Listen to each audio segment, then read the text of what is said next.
Hi, Patrick here. And it's time for another adventure in Dollar Theater. That's right, Dollar Theater is an ongoing series that was created by a good friend, Hobbs Horror. Um, and it is where we show off movies and talk about them, review them that we have gotten for $1.25 or less. Um, yeah, I know. It used to be Dollar Tree Theater, but since Dollar Tree Theater has not been releasing any movies lately, we just have shortened it out to Dollar Theater. Uh, One of the things about going to the library is, you always go and you always hope that you find some new movies, some new releases. And, most of the time, I don't. But I get a lot of backlog, a lot of catalogs, a lot of older movies that I have not seen before. And one of the cool things about it is I get a lot of Warner Archives and black and white movies.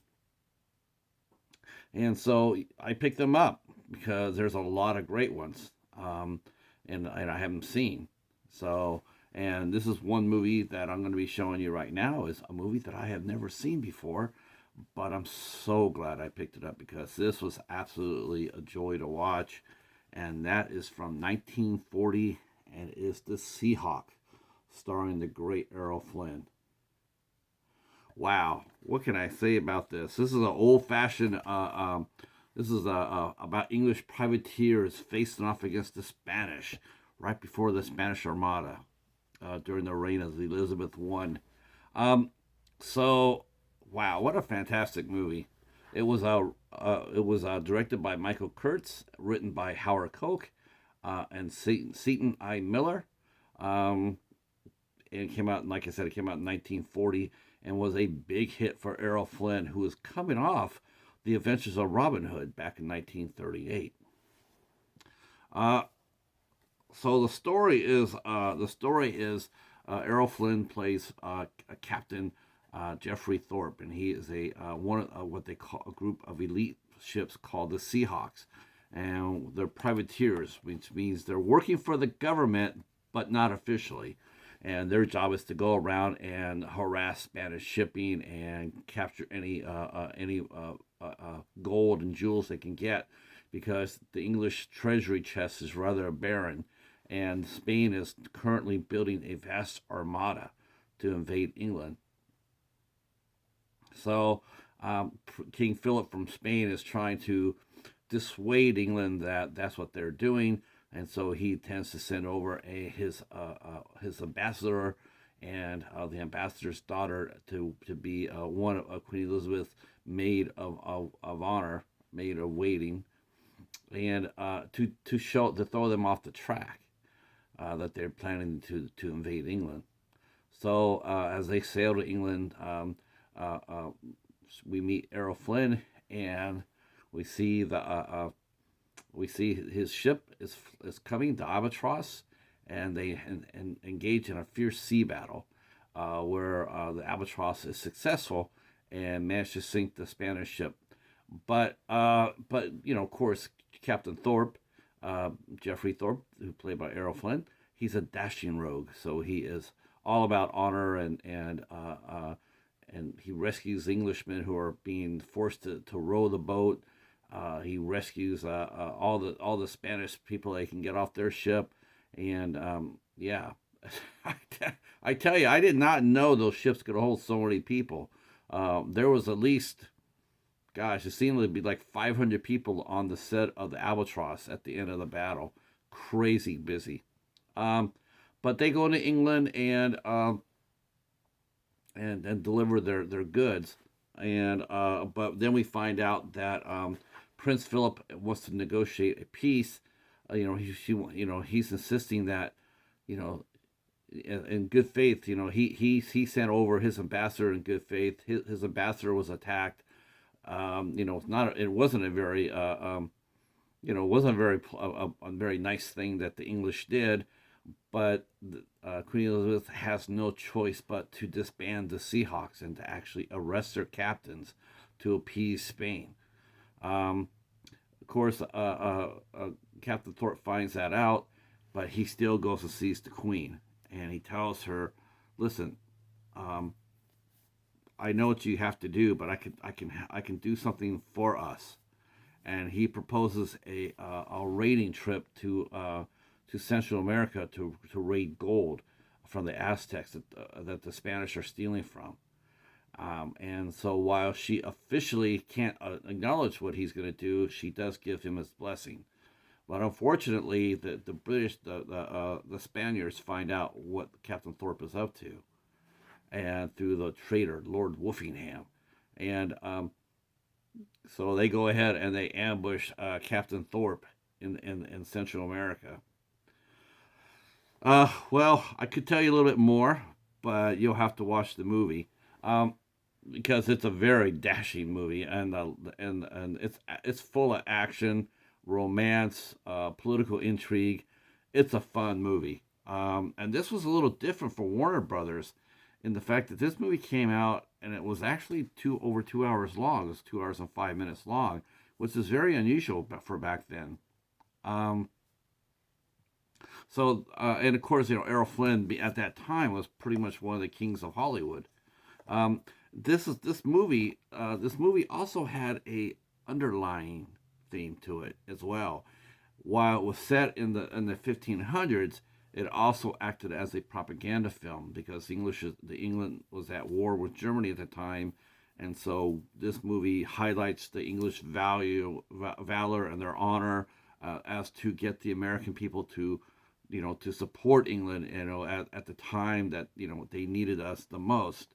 So it was both an adventure from the 1500s and a subtle propaganda film, which absolutely worked.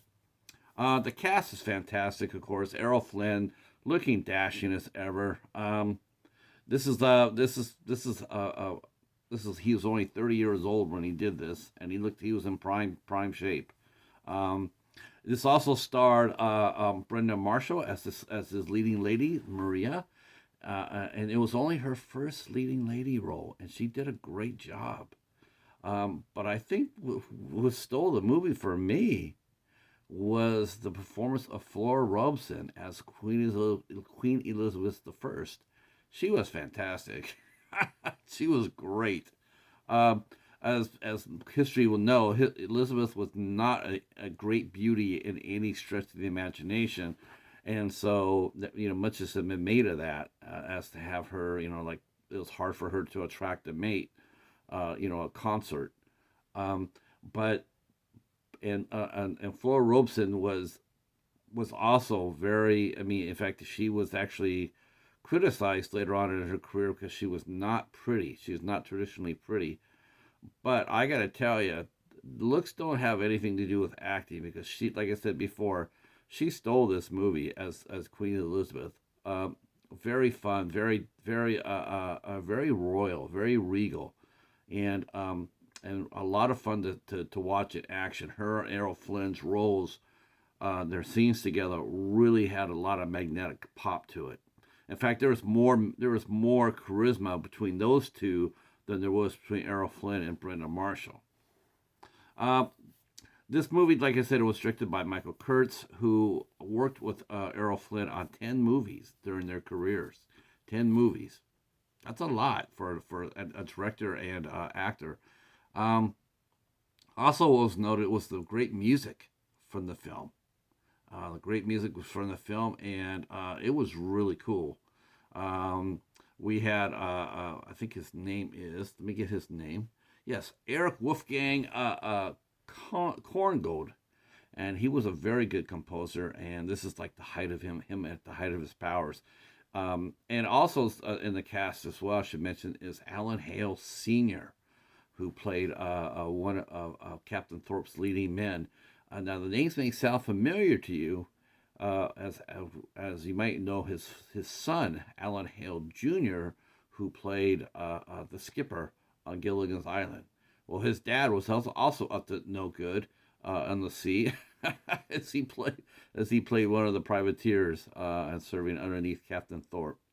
Um, this is great. This movie's great, and it has some special features to it. We see Night at Warner's, A Night with Warner's, which featured a short reel.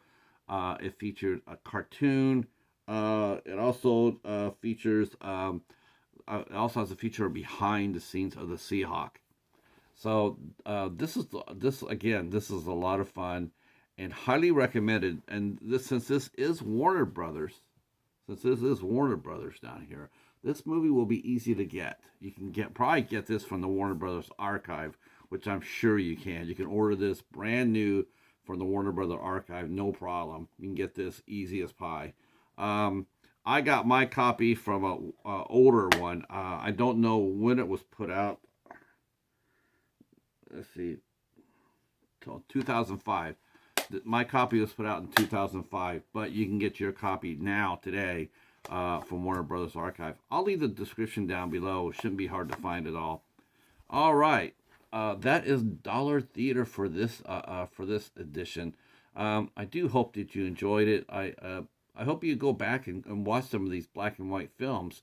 I've been seeing some people actually reviewing some of these black and white films, and more power to you for doing so. Come on out there and support those. When you see them out there, support them. We can't let these movies go by or slide by. We have to support them. And the more we talk about them, the more they'll pop up on search engines, and who knows what might happen.